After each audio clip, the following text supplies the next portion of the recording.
Bom dia, meus irmãos. Paz do Senhor a todos vocês. Hoje nós temos uma tarefa um tanto quanto difícil, por dois motivos. Nós temos que terminar o livro de 2 Reis, falando nada mais, nada menos do que sobre 4 reis e um governador. São aproximadamente 2 capítulos e 10 versículos. É uma tarefa difícil por si só, e para completar ainda, eu estou resfriado, e pregar resfriado é uma das coisas mais difíceis que existe. Spurgeon, certa vez, disse que quando ele pregava resfriado, era como se os pensamentos dele congelassem à medida que ele falasse. E é realmente da forma como eu me sinto, com essa enorme dificuldade, mas sabendo que o nosso Deus é um Deus gracioso e Ele pode aperfeiçoar-nos em meio às nossas fraquezas, em meio às nossas dificuldades, e nós oramos para que isso seja feito essa manhã também. Convido você a abrir a palavra de Deus no livro de 2 Reis, no capítulo de número 24.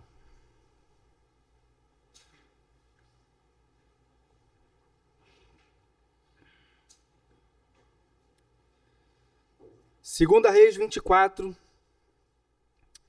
nós vamos ler de início apenas um versículo, depois a gente vai trabalhar todas as questões que estão aqui envolvidas. 2 Reis 24, nós vamos ler apenas o versículo de número 20.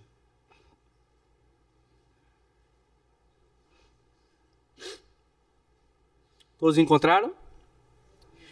Diz assim a palavra de Deus: por causa da ira do Senhor, tudo isso aconteceu a Jerusalém e a Judá. Por fim, ele os lançou para longe da sua presença. Vamos orar. Senhor Deus, obrigado, Pai, por essa manhã chuvosa, mas mesmo assim, ó Deus, o teu povo faz questão de estar na sua presença, ó Deus, para cultuar a Ti, para louvar o teu nome e para ouvir a tua palavra, Pai. Que o Senhor possa nos abençoar essa manhã, que a tua palavra seja pregada com fidelidade, Senhor, e que a tua voz seja ouvida em nossos corações. É a oração que eu peço a Ti em nome de Cristo Jesus. Amém. Meus irmãos, se vocês lembram, a gente tem vindo nessa série já há alguns meses. E o grande questionamento do livro de 2 Reis é: por que o povo de Deus foi para a Babilônia? Essa é a grande pergunta que o autor quer responder. O que aconteceu para que o povo de Deus, que tinha a lei santa, o povo que tinha o templo, o povo que tinha as promessas, a aliança com o Deus fiel, o que aconteceu para que esse povo agora se encontrasse no cativeiro babilônico? A resposta nós veremos hoje, que o povo de Deus se afastou do seu Senhor e cometeu inúmeros pecados. E nós veremos isso exemplificado na vida desses 4 reis. Esses 4 reis servem como um todo daquilo que aconteceu com o povo de Judá em Jerusalém. Então nós veremos sobre Jeoacás, um homem que foi ímpio, que fez o que o Senhor reprova. Olha comigo, capítulo 23, versículo 31.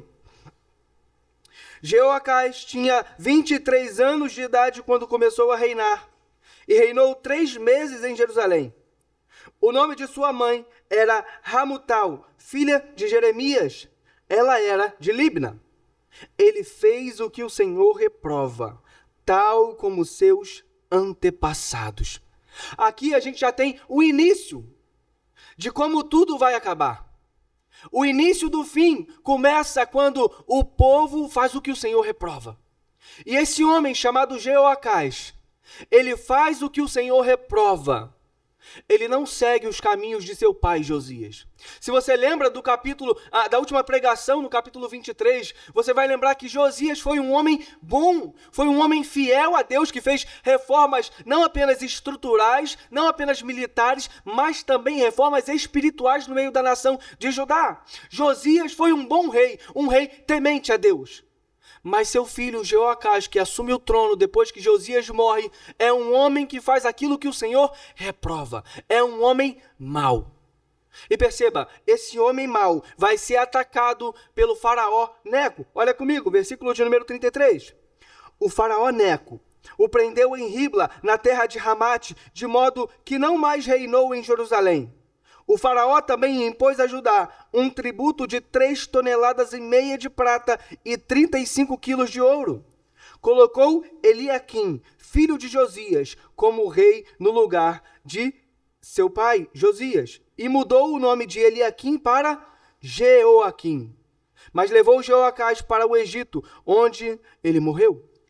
Jeoaquim pagou ao faraó Neco a prata e o ouro, mas para cumprir as exigências do faraó, Jeoaquim impôs tributos ao povo, cobrando a prata e o ouro de cada um, conforme suas posses. Olha o que está acontecendo aqui. Jeoacás é um rei mau, ele surge, mas reina por um curto período. Logo depois, quando o faraó ataca o reino de Judá, ataca o povo de Judá, ele leva Jeoacás para o Egito e coloca em seu lugar Jeoaquim, seu irmão, no trono. Só que o faraó coloca um peso muito grande sobre os ombros do povo.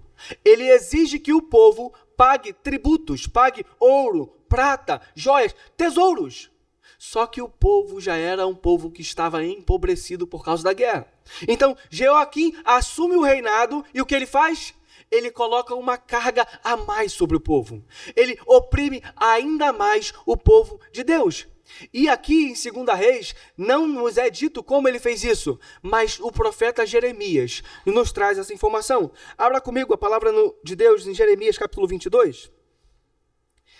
A gente vai ver como Jeremias, que estava profetizando nessa época, vai nos dar alguns detalhes que 2 Reis não nos dá. E são detalhes muito importantes. Olha comigo, o que Jeoaquim fez? Jeremias capítulo 22, versículo de número 17.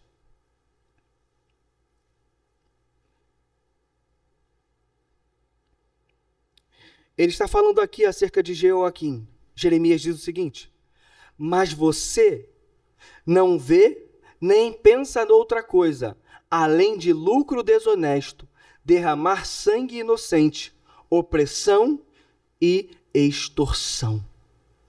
Era isso que esse homem estava fazendo. Oprimindo o seu próprio povo, buscando lucros desonestos, derramando sangue inocente, trazendo opressão e extorsão sobre o seu próprio povo. Aqui a gente já começa a perceber como que aquela expressão que ele agiu de forma contrária à lei do Senhor, ou como ele fez o que o Senhor não aprova, aqui nós já temos uma explicação. De que forma? Exercendo injustiças sociais no meio do povo. Jeoaquim vai nos responder a pergunta: por que o povo de Israel, por que o povo de Judá foi para o exílio, para o cativeiro babilônico? Porque eles praticaram injustiças sociais. Uma das respostas que nós damos claramente e que nós vemos ao longo de todo o livro de 2 Reis é injustiças sociais acontecendo. O pobre sendo oprimido pelos ricos. Os ricos comprando os juízes nos tribunais para julgarem suas causas favoráveis. As viúvas e os órfãos sendo abandonados. Sangue inocente sendo derramado, injustiças acontecendo vez após vez, ano após ano, rei após rei. Com algumas exceções de alguns reis piedosos, mas vários outros reis exerceram essa prática de injustiça social. E aqui está a primeira resposta. O povo de Judá foi para o cativeiro babilônico, porque eles exerceram injustiças sociais contra o povo de Deus. E nós precisamos tomar cuidado com isso. Porque nós não estamos tão distantes assim de praticar essas mesmas injustiças sociais. Sabe quando o povo de Deus em nosso tempo pratica injustiça social? Quando entra na igreja e dá mais importância àquele que tem mais posses. Quando na igreja buscamos nos aproximar mais daqueles que parecem ser mais importantes e assim desprezamos os mais pobres. Tiago fala disso em sua carta. Quando entrarem na igreja, olha, tomem cuidado para que vocês não olhem para o rico e deem mais importância ao rico e desprezem o pobre. Em 1 Coríntios, Paulo lidou um pouco com isso quando, na ceia do Senhor, os ricos comiam, se fartavam e os pobres ficavam de lado. Precisamos tomar cuidado com as injustiças sociais cometidas tanto fora da igreja quanto dentro da igreja. Cuidado! Não se aproxime das pessoas da igreja pelo que elas podem te oferecer. Não se aproxime das pessoas na igreja pela importância que elas aparentam ter. Antes, se aproxime de todos aqueles que estão aqui com o coração desejoso de servir e não de ser servido. Jeoaquim é um rei que oprime o seu povo. Jeoaquim é um rei que explora o seu povo. E esse é um dos motivos pelo qual o povo de Deus vai sofrer no exílio, no cativeiro babilônico. Mas não para por aí. Esse homem ainda vai cometer algumas outras maldades. Esse homem ainda vai desprezar algo terrível. Ele vai cometer algo terrível. Ele vai desprezar as palavras do profeta Jeremias. Abre comigo em Jeremias, capítulo de número 36. Jeremias traz muita luz para esse final. A gente precisa estar constantemente lendo Jeremias para entender o que acontece aqui. Esse homem, Jeoaquim, ele estava no início sobre o domínio do faraó, rei do Egito. Depois, o rei da Babilônia vem, ataca faraó, conquista as cidades que estavam sob o domínio de faraó, e agora Judá não está mais sobre o domínio de faraó, isso é importante.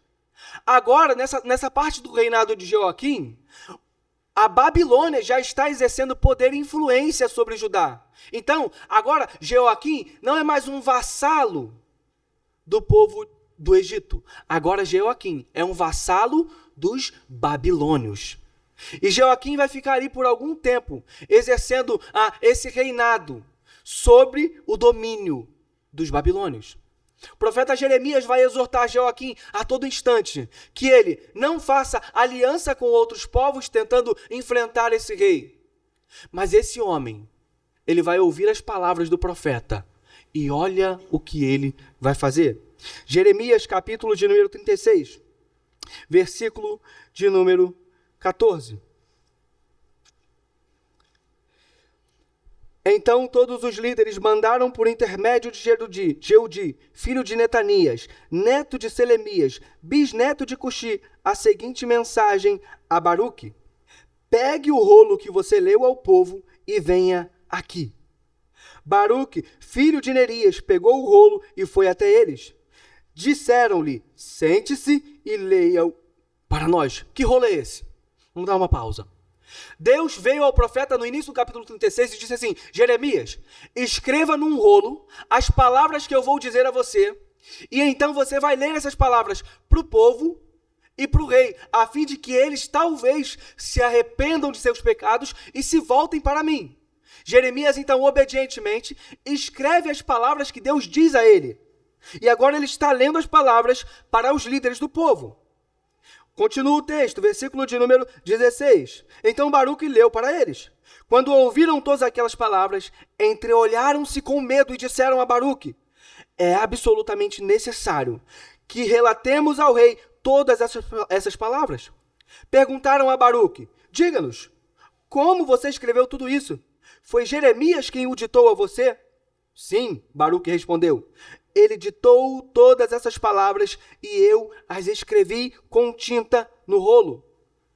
Os líderes disseram a Baruque: vá esconder-se com Jeremias e que ninguém saiba onde vocês estão.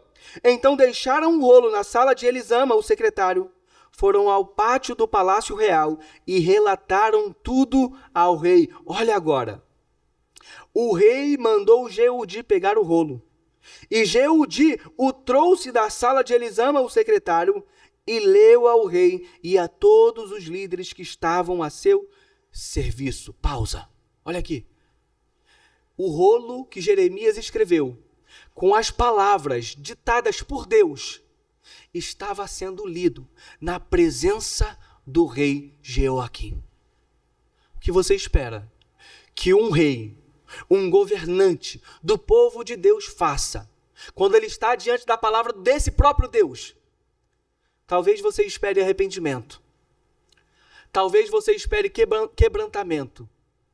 Talvez você espere choro, lágrimas. Mas olha o que vai acontecer. Versículo de número 23. Assim que Jeudi terminava de ler 3 ou 4 colunas, o rei as cortava com uma faca de escrivão e as atirava no braseiro, até que o rolo inteiro foi queimado no braseiro. Olha isso. A palavra de Deus, dita pelo profeta Jeremias, escrita num rolo, está sendo lida diante do rei. E olha o que esse rei faz. Ele pega a palavra de Deus, corta as palavras de Deus e joga no fogo. Aqui a gente percebe que o povo de Judá foi para o cativeiro porque eles desprezaram a palavra de Deus. Eles foram para o cativeiro porque cometiam injustiças sociais. Eles foram para o cativeiro porque eles desprezavam a palavra de Deus. É isso que esse rei está fazendo. Será que isso não causa espanto? Quando olhamos, pense na seguinte cena. Você diante de alguém que é uma autoridade, você abre a palavra de Deus, você começa a ler a palavra de Deus, então essa pessoa começa a cortar a palavra de Deus e jogar no fogo. Olha o tamanho do desprezo que esse homem tem pela palavra de Deus.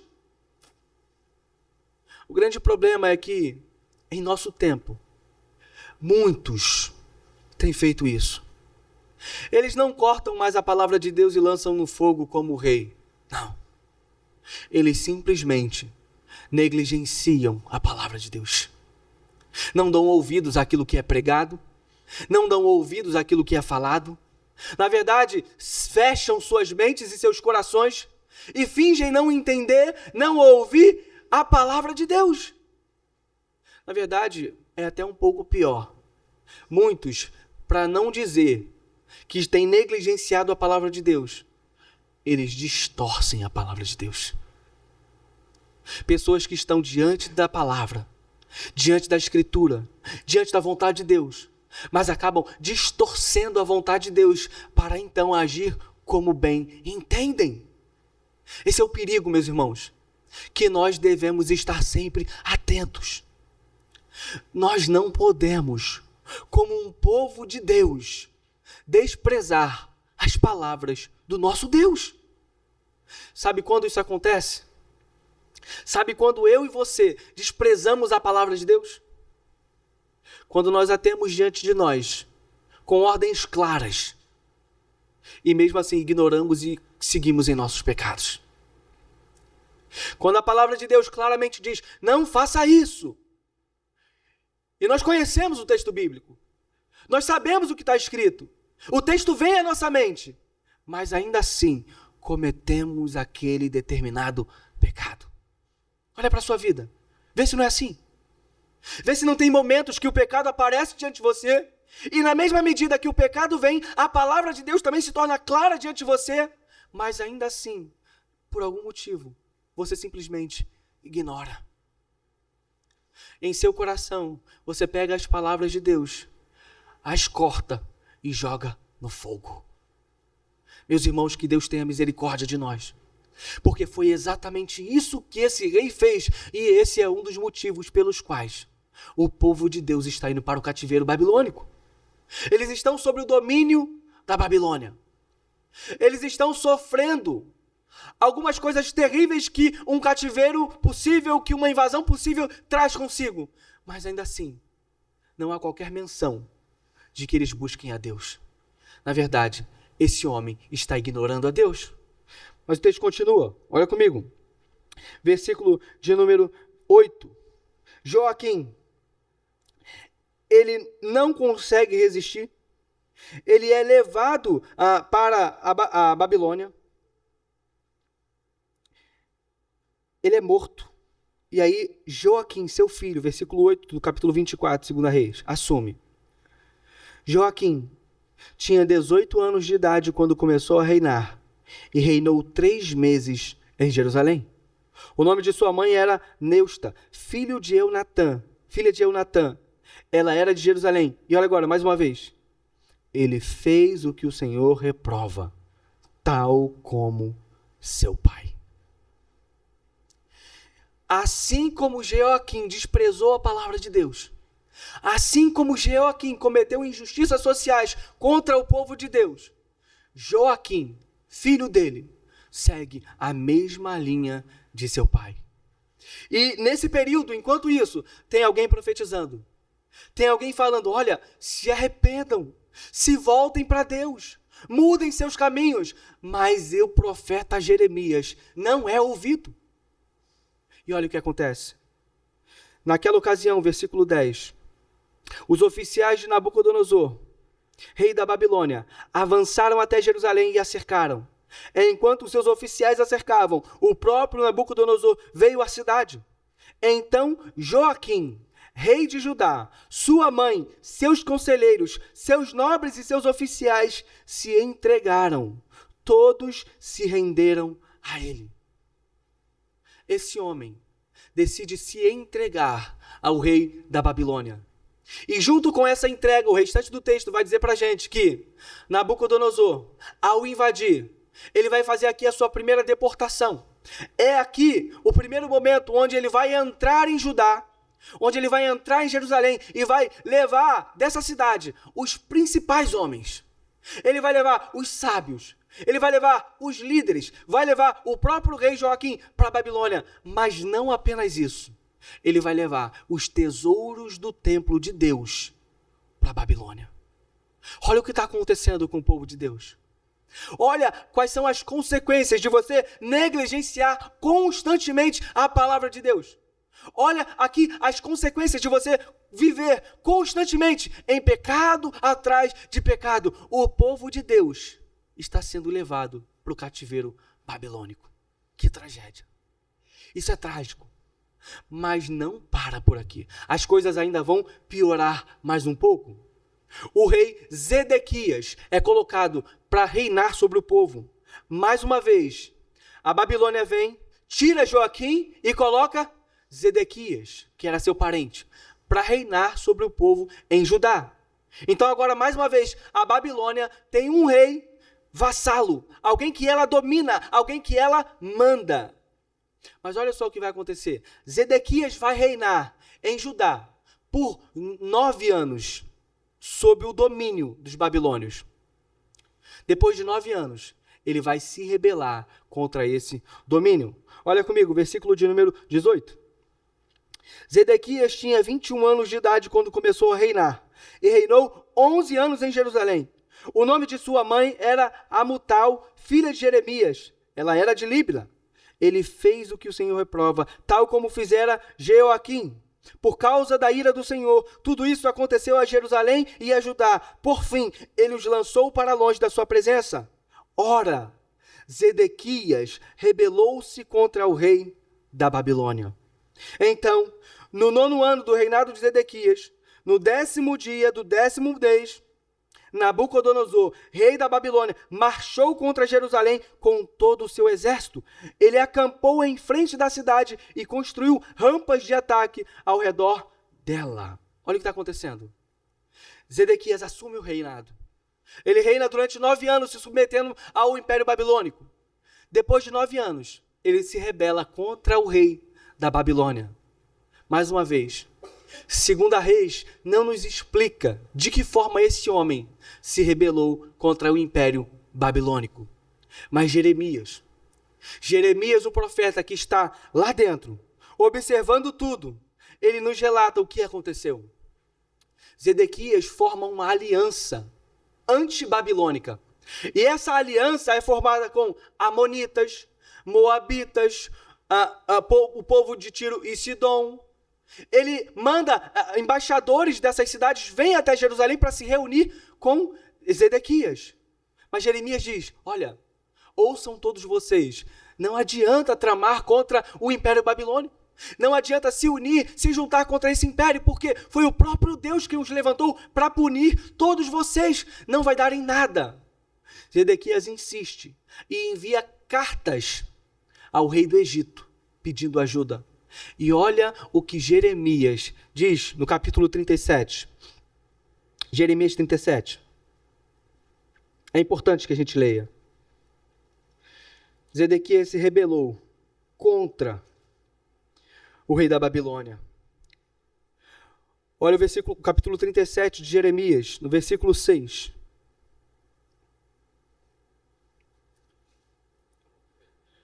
O Senhor dirigiu esta palavra ao profeta Jeremias. Assim diz o Senhor, o Deus de Israel: digam ao rei de Judá que os mandou para consultar-me. O exército do faraó, que saiu do Egito para vir ajudá-los, retornará à sua própria terra, ao Egito. Os babilônios voltarão e atacarão essa cidade. Eles a conquistarão e a destruirão a fogo. Olha o que o profeta Jeremias está dizendo. Zedequias, sabe o povo do Egito que você pediu ajuda? Não vai adiantar nada.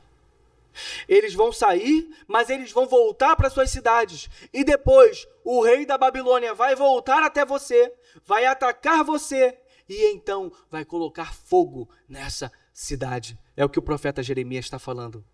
E aqui a gente percebe mais um motivo que fez o povo ser levado para o cativeiro. O povo de Judá foi levado para o cativeiro babilônico. Por quê?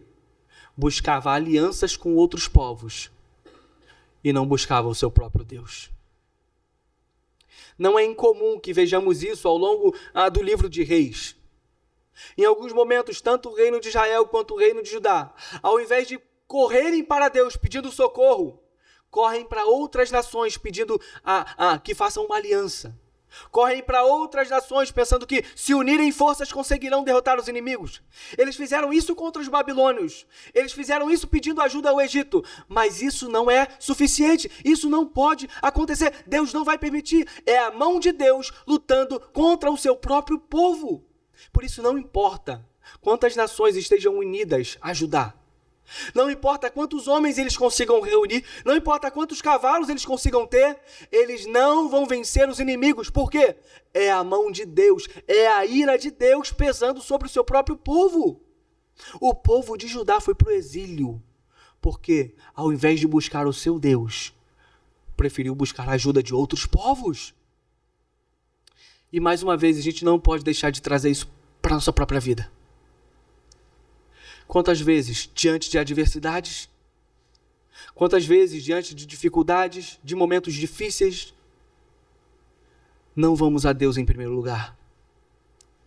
Buscamos fazer alianças, buscamos outras soluções, buscamos outros métodos, pensamos em outras estratégias, quando na verdade a principal coisa e a coisa mais importante que devemos fazer é ir buscar a ajuda de Deus. Perceba, Zedequias está revelando para nós o seu coração. E é o coração de alguém que confia mais na força humana do que na força divina. Será que isso não acontece conosco às vezes? Será que não tem momentos em nossas vidas que estamos diante de adversidades? Momentos em nossas vidas que estamos diante de dificuldades? Momentos que olhamos e não conseguimos enxergar saída ou solução. E aí o que fazemos? Batemos no peito e dizemos: eu resolvo, vou dar um jeito. Buscamos alianças com outras pessoas. Buscamos confiar em outras coisas. E não vamos diante de Deus. É o que está acontecendo. E isso aqui é um dos motivos pelos quais o povo vai sofrer no exílio. Eles cometiam injustiças sociais, desprezavam a palavra de Deus e buscavam a ajuda de outras nações e não do seu próprio Deus. Precisamos tomar cuidado, meus irmãos, para que todos esses pecados não sejam encontrados em nossos corações. Precisamos atentar para a nossa própria vida, para que tudo isso não aconteça conosco. As consequências do que Zedequias fez vão atingir todo o povo. Agora, a cidade de Jerusalém vai ser mais uma vez invadida? Haverá aqui uma segunda deportação? Mais homens serão levados para a Babilônia? E agora, mais do que isso, o povo de Jerusalém não mais habitará aqui. Os muros serão derrubados. O templo de Deus será queimado. As colunas de bronze levantadas pelo rei Salomão vão ser cortadas, despedaçadas para serem carregadas. tragédia atrás de tragédia. É a isso que o pecado levou o povo de Deus. E aqui o rei da Babilônia vai pegar um homem chamado Gemalias, vai colocá-lo para reinar em outro lugar, apenas com os mais pobres, para produzirem vinho e alimento para enviarem para a Babilônia. Esse é o fim, o trágico fim do povo de Deus em Judá. Olha que situação. O povo que teve um início tão glorioso com o rei Salomão. O povo que viveu dias tão prósperos com o rei Salomão. Foi dividido. E daí foi ladeira abaixo. As coisas foram piorando. Até que chegou a esse ponto. E lendo aqui, eu lembrei de Juízes. Por quê? O propósito do livro de Reis é mostrar por que o povo de Deus foi enviado para a Babilônia. O propósito do livro de Juízes era mostrar que o povo precisava, não de juízes, mas de um rei.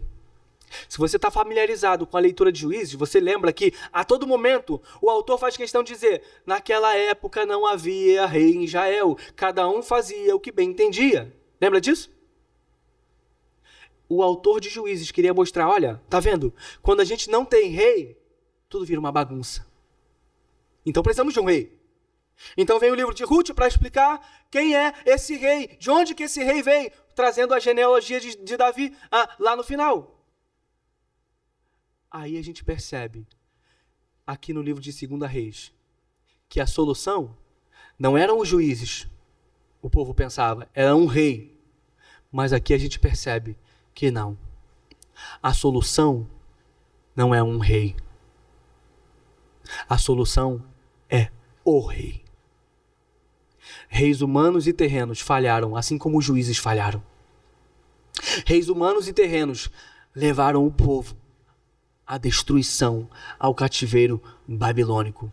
O povo de Deus precisa de juízes melhores, de um juiz melhor. O povo de Deus precisa de reis melhores, de um rei melhor. Um rei que não conduz o seu povo para o cativeiro, mas um rei que tira o seu povo do cativeiro. Um rei que não conduz o seu povo à escravidão, mas um rei que tira o seu povo da escravidão. O livro de 2 Reis responde para a gente a pergunta: por que o povo foi para o cativeiro? Porque o povo pecou contra Deus.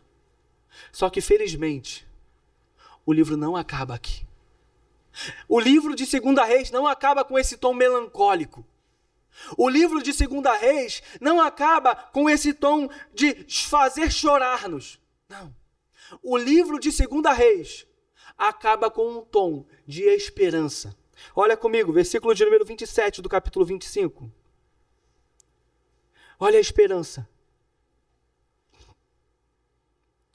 No 37º ano do exílio de Joaquim, rei de Judá, no ano em que Evil-Merodach se tornou rei da Babilônia, ele tirou Joaquim da prisão no 27º dia do 12º mês. Olha agora. Ele o tratou com bondade e deu-lhe o lugar mais honrado entre os outros reis que estavam com ele na Babilônia. Assim, Joaquim deixou suas vestes de prisão e pelo resto de sua vida comeu à mesa do rei, e diariamente, enquanto viveu, Joaquim recebeu uma pensão do rei. Isso aqui não faz sentido algum. Você olha o povo, você olha esses últimos reis que reinaram, todos eles ímpios, homens que não amavam a Deus, homens que não confiavam em Deus, homens que a todo tempo se rebelavam contra Deus. E então você olha nos últimos versículos dessa história triste e encontra isso. Por quê? Porque esse outro rei da Babilônia decide usar de bondade com Joaquim. O texto faz questão de não nos dizer absolutamente nada do que Joaquim fez. Não é que Joaquim deu um bom conselho para o rei da Babilônia. Não é que Joaquim teve um bom comportamento na prisão. Não é que Joaquim fez algo que agradou aos reis, agradou aos líderes, agradou aos carcereiros. Não! Ele não fez nada. Mas ainda assim, esse homem, esse Evil-Merodach, trata Joaquim com bondade. Ele não fez nada. E é tratado com bondade. Ele é tirado da prisão. Suas vestes de prisioneiro são arrancadas dele. Vestes novas são dadas a ele. Ele se assenta na mesa do rei. Ele come com o rei. E ele é sustentado pelo rei até o dia de sua morte. Que é isso senão o evangelho? Que é isso senão a salvação de nossas almas? Nós, prisioneiros, escravos do pecado, não estávamos apenas presos, mas mortos em nossos delitos e pecados, e Deus nos deu vida juntamente com Cristo. Nossas vestes pecaminosas foram arrancadas de nós e nos dadas as vestes de Cristo. Nos sentaremos finalmente à mesa do rei, não uma mesa terrena, não uma mesa passageira, não uma mesa momentânea, mas a mesa eterna, a mesa do rei Senhor Jesus Cristo. E somos sustentados até hoje, e até o dia de nossas mortes seremos sustentados pelo Rei dos Reis e Senhor dos Senhores. Há uma esperança para o povo. É uma mensagem divina dizendo, olha, o povo cometeu pecado, o povo foi para a Babilônia, eu estou exercendo a minha ira contra o meu próprio povo, mas eu não desprezei o meu povo para sempre. Eu não rejeitei o meu povo para sempre. Por quê? Porque Deus é fiel à sua própria promessa. Se não pudermos confiar que Deus é fiel à sua própria promessa com relação a Israel, com relação a Judá, como podemos confiar que Ele será fiel à promessa que Ele nos fez? A aliança está mantida, de alguma forma. Não sabemos explicar muito bem. A aliança está mantida. E esse mesmo povo que aqui está cativo, esse mesmo povo que aqui foi levado para a Babilônia, será trazido de volta pelo rei Ciro, por pura graça e misericórdia de Deus. Meus irmãos, esse é o Deus que nós servimos. É um Deus justo, mas ainda assim, de alguma forma, é um Deus misericordioso. É um Deus que pune, mas ainda assim, é um Deus que ama. É um Deus que abate, mas ainda assim, é um Deus que levanta. Eis aqui o teu Deus. Eis aqui o seu Rei. Podemos olhar para tudo isso que vivemos e passamos ao longo do livro de 2 Reis, e dizer, só o Senhor é Deus, só o Senhor é Rei, e é só a Ele a quem devemos cultuar, só a Ele a quem devemos adorar. Por isso eu quero convidar você a orar comigo nessa manhã.